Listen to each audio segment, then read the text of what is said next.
тілсіз ел еш уақытта болмайды. Сотта Оғыз Доған жеңіп шықты әрине. Жаным ашиды енді қазақ тіліне. Шыны керек, бүгінгі таңда сондай жағдай болып отыр. Мысалы, Тәңірберген Бердоңғаров. Нет. Нет. Russian speaking Chinese деген. Бізді шетелдіктер осылай айтады, ағайын. Жалпы түсінбеймін деген адам өтірік айтады, түсінеді. Камеру уберите. Казкомдағы қарындастық әрине дұрыс емес. Кешірім сұраймыз. Енді қазақ тіліміз бір ғой. Енді қазақ келбетімізді айтайықшы. 91. Енді әрине кәріс Еуропалардың түріне ұқсағаннан кейін жақсы көреді ғой. Ассаламағалейкум, қазақ елі, қазақ жұрты, Аллаға шүкір, мінекей блогымызды ары қарай жалғастырып жатырмыз. Бүгінгі біздің тақырыбымыз актуалды тақырыптардың бірі деп ойлаймын. Өйткені қазір осы мәселені біз көтеріп, осы мәселені талқыламайтын болсақ, онда мүмкін қазақтығымызды жоғалтып аламыз ба деп қорқып отырмын өз басым. Қазақ тілі туралы айтайық. Тіл деген бұл біздің колоритіміз, біздің бұл егемендігіміздің үлкен бір көрінісі, үлкен бір мақтанышымыз. Тілсіз ел еш уақытта болмайды. Осы тіл мәселесін соңғы кезде қозғап жүрген шетел азаматымызбен өзіміздің қандас бауырымыз екен. Оғыз Доған деген бауырымызбен таныс болайық. Оғыз Доған деген кім? Жалпы Оғыз Доғанның жеңісі ол қазақ тілінің жеңісі дейді. Кейбір бауырларымыз Оғыз Доған айтады, көрмегенім Казком болсын дейді. Енді өткендегі естіп жатсыздар Казкоммерцбанктағы оқиғаны. Жалпы өз басым қатты өкіндім, ол жақтағы жағдайға байланысты. Өте ұят жағдай болды. Эйр Астанадағы мысалы жағдайлар ескі ақпарат болса да айта кету керек ау. Қалыптасқан ой біреу әрине түрік азаматы принципқа барып отырғаны белгілі әрине. Неге талап етпеске дейді ол? Менің құқығым жоқ па? Әлде мен Қазақ ұлттық әуе компаниясының жолаушысы емеспін бе деген сияқты сондай бір өзінің лозунгтері бар екен. Мен басқа ел әуе компаниясының ұшағында отырмын ба деген сияқты сөздер де бар. Бұл жерде енді Доған орысша немесе ағылшынша түсінсе де оған бәрібір ғой әрине. Ол қазақша сөйлескісі келген екен. Енді неге бізге қазақша түсіндіре алмайды деген сұрақтарды әрине туындайды ол бауырымызда. Еске сала кетейік, өткен жылдары Оғыз Доғанға ұшақта қауіпсіздік ережелерін сақтаудан бас тартқаны үшін айыппұл салған болатын. Енді ол көп ұзамай Эйр Астана акционер қоғамы ұлттық әуе компаниясын мемлекеттік тілді құрметтемеген үшін сотқа беріп, моральдық өтемақы ретінде 1 теңге сұрапты. Сотта Оғыз Доған жеңіп шықты әрине. Енді 1 теңге алған көріністі көрейік. Сәлеметсіз бе? 1 теңгемізді аламыз қазір.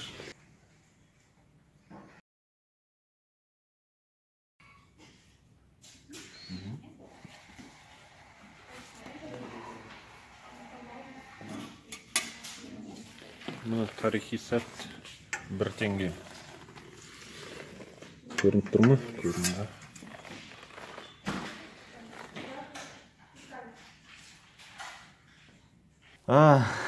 Бір теңге болса да енді біздің қазағымыздың теңгесі ғой, Аллаға шүкір. Альхамдулилля, бұл біздің үлкен тағы да егемендігіміздің көрінісі, өз теңгеміз, өз жалауымыз, туымыз деген сияқты. Сол сияқты тілімізді. Оғыз ағамыз енді өзі негізі осындай жағдайларға ұрыншақ болып келеді екен. Тілімізді қорғаған үшін үлкен рахмет әрине өз басымнан. Бұл түрік азаматының жалпы Facebook желісіндегі парақшасы бар екен. Қарап шықтық. Бішкекте тұрады дейді біреу Алматыда тұрады дейді. Енді қырғызша да сөйлейді екен. Жаңа YouTube'да көріп шықтық, қырғызша сөйлеп жатқан жерлер бар екен. Тағы да бір сол жақта орыс кісімен айтысып отыр. Неге сен қырғызшамен сөйлеспейсің деп. Енді оны өздеріңіз YouTube'да тағы басқа жерде көріп жатасыздар. Жалпы Оғыз Доған Қазақстанға алғаш рет осыдан 22 жыл бұрын келген екен.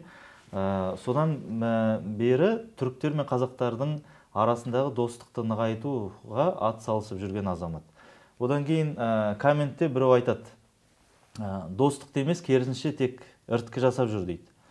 Енді біреуге солай көрінетін шығар, өйткені әр жерде, қай жерде бір айғай-шу шығып жатса, ол іріткі сияқты болып көрінеді. Бірақ бұл жерде енді қазақтығымызды, қазақ тілін қорғап жүргеннен кейін іріткі деп айта алмаймын. Енді бір жағынан мүмкін іріткі де шығар, бірақ енді бұны енді мен сараламаймын, бұны жоғары органдар өздері саралар. Одан кейін түрік елінде мұғалім болып жұмыс істеген екен, филология ғылымдарының докторы, журналист. Жарайды енді борт серіктер, немесе Казком қызметкерлері былай тұрсын, өзіміздің кей адамдарымыз қазақша дұрыс білмесе не сұраймыз? Одан кейін жан ашиды енді қазақ тіліне. Шыны керек, бүгінгі таңда сондай жағдай болып отыр. Мысалы, Тәңірберген Бердоңғаров. Итак, друзья, доброго времени суток. Отправляй сюда, долго думал. Разрешение сұраған? Нет. А? Нет. Незнание закона не освобождает от ответственности. Енді ол туралы Фейсбукте өткенде оқығам, мынандай сөздер жүр екен, Russian speaking Chinese деген. Яғни орысша сөйлейтін Қытай дейді. Бұл сөздің біздің елімізге келген шет азаматтары орысша сөйлеген қазақтарға айтады екен. Енді бізді шетелдіктер осылай айтады, ағайын, орысша сөйлегеніміз үшін орысша сөйлейтін Қытайлар дейді, алла сақтасын. Бұл ұят енді. Енді Талғат Рысқұлбеков ағам айтады, қазаққа рахат дейді. Кейбір өзге ұлттармен орыс құлдар тіліңді қорлайды. Тағы бірі тіліңді қорғайды. Енді бұл жерде оғыз ғой енді. Ал сен үйде лайк баста жата бер дейді. Енді бұл кісінікі де дұрыс. Лайк басып, үйде жатып, жай ғана жата беруге де болмайды. Қазақтығымызды көрсетіп, жүрген жерде қазақша сөйлеу керек. Бензин құйып жатырсыздар ма? Бір жерде дүкенге кірдіңіздер ме? Кім қандай ұлт болсын, қазақша сөйлеңіз. Түсінеді. Жалпы түсінбеймін деген адам өтірік айтады, түсінеді. Іштей болса да түсінеді. Мысалы, алысқа кетпекші, мына Өзбекстан елін алайықшы. Өзбек елімізде, өзбек бауырларымызда.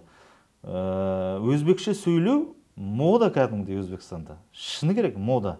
Енді бұл өзіміздің ойым емес, мен өзім Өзбекстанда, Ташкентте бір рет қана болғам, өтірік айтпай қойын. Киноның көп септігі тигізді дейді біреулер. Кино таза өзбекше болып, кәдімгі брендке айналған. Өзбекше сөйлеу мода дейді, бір Өзбекстаннан келген ағайынымыз. Неге бізде олай емес, мен соған таң қаламын да? Неге қазақша сөйлеуге ұнамайды да бізге? Бұл құлдық санама, бұл неліктен ондай болып жатқан енді өз басым түсінбеймін. Орысша сөйлеу мода ма сонда? Орысша біл, ешкім білме деп атқан жоқ. Ресейге барып орысша сөйлеген кезде, бұл айтқанда сапалы, грамотно дейміз ғой, орысша сөйлеу жақсы нәрсе. Бірақ өз тіліңді құрметтемеу, ол әрине дұрыс емес. Енді мысалы тіпті қарапайым нәрсені айтайықшы, мысалы картамен, карточкаңызды банкоматқа барсаңыз да, бір жерде бір банкоматтан ақша салып алып жатқан кезде көп қазақтар қазақша, орысша, ағылшынша деген кезде орысшаны басып жатады. Осыдан біз білеміз да, қазақтығымыз бар ма, жоқ па? Қарапайым нәрседе ақша алған кезде біз орысша басамыз.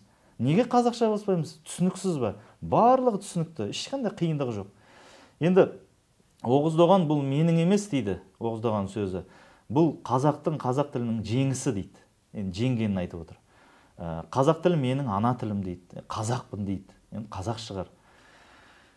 Бір оралман бауырымыздың айтқан сөзі бар. Мен елім, жерім деп келгенде қазақшаны басқа елде ұмытып қалмайын деп тырысып жатып, елге келемін, келсем барлық орысша сөйлеп отыр дейді.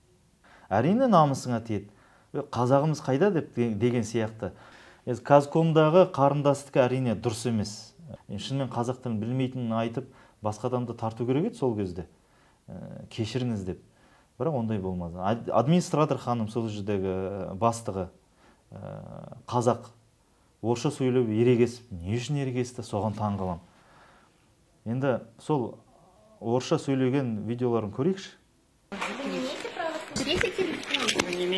Siz benim telefonuma tey almayısınız. Kazak dilinde söyleniz. У тебя остановят сегодня? Вы не имеете права снимать. Kazak dilinde söyleniz. Siz oğusu filialdınız mı? Уберите камеру. Men o С вами можете попросить его убрать? Kazak dilinde söyleniz. Я вам говорю, уберите камеру, я с вами... Kaysiz zannının, kaysiz bab... Камеру уберите.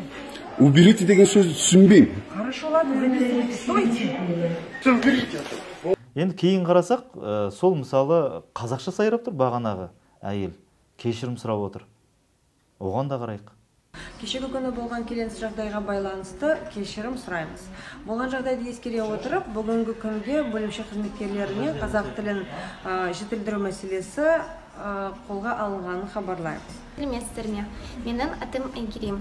Енді осының барлығы мен ойлаймын, енді құлдық сана ма, тәкаппарлық па, намыссыздық ау деп ойлаймын да. Еліме, жеріме деген махаббатының жоқтығы деп ойлаймын. Мүлде жаны ашымай ма? Бұл тәрбиеден шығар. Енді қазақ тіліміз бір ғой. Енді қазақ келбетімізді айтайықшы. 91. Субханалла. Бір Жандарбек Бұлғақов деген бауырымыз айтады. Мен де 91-мын, бірақ ана 91 емеспін дейді. Енді қалжыңдап айтқаны ғой. Қазір шетелде қазақты осылай танытып жатыр. 91 сияқты. Жалпы интернетті шарлап қарасаңыз, әлемнің түкпір-түкпірінде осы топты жақсы көреді екен. Қазақтар осында екен деп кәдімгідей жақсы көреді. Таң қалдым енді. Мүмкін жақсы көретін шығар, енді өздері біледі ғой, кімді. Енді әрине кәріс Еуропалардың түріне ұқсағаннан кейін жақсы көреді ғой. Ал меніңше қазақы колорит көріну керек та бұл жерде.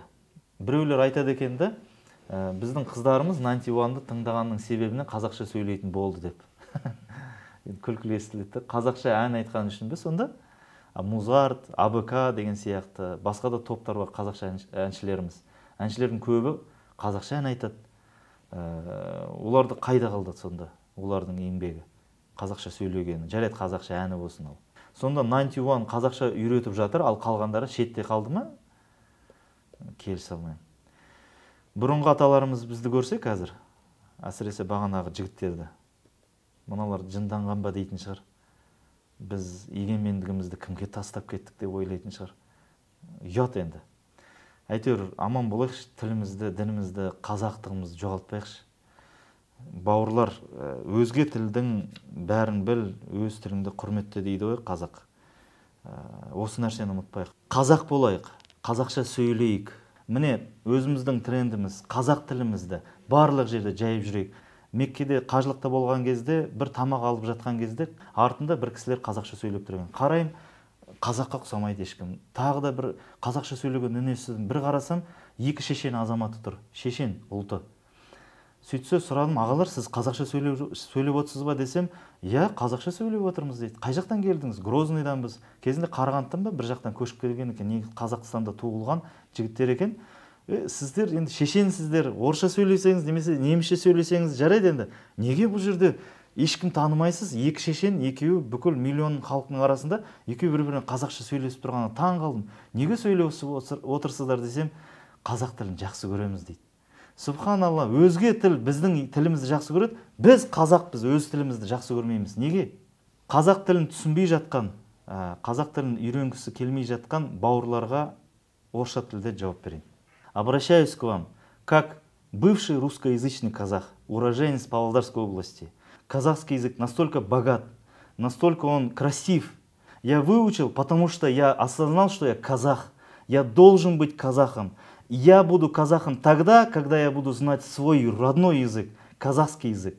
Слава Аллаху, что у меня акцент на русском. А на казахском у меня нет акцента. Но был, сейчас нет. Это наша нация. Забудете казахский язык, если вдруг не будете учить казахский язык, что будет с нашим поколением? Бұл менің жан айқайым ағайын. Қазақша сөйлеуге тырысу керекпіз, қай жерде жүрсек те. Лайктарыңызды басыңыздар, және біздің парақшамызға, YouTube парақшасына, Instagram, Facebook, ВКонтактеге жазылыңыздар. Бізбен бірге болыңыздар.